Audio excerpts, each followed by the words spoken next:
Emerson Mnangagwa has called on newly commissioned Zimbabwe National Army officers to prioritize the interests of the ruling ZANU PF party under the guise of national interest. Sanapinda mashoko azvizere anotibva subscribe like utina on the bell icon. Sachipinda na usekunyongwa zakaitwa mzimu ayo anyora vachiti speaking at the pass out parade of the officer cadet course 3/39/22 at the Zimbabwe Military Academy in Gweru.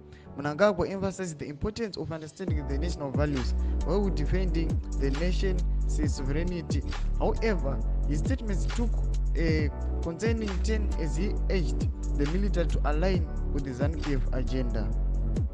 Saka ndo mashoko anouya achitaura aiwa pamberi pemakadetsi mugwere. Sataona kuti pana pasi kunokuva zvakaitwa muzimu aya vanenge vachikomenda vachiti Mnangagwa's controversial statements have sparked a debate across the nation, with many expressing concerns about the erosion of democratic principles and the potential implications for Zimbabwe's future as the country navigates complex political and social challenges.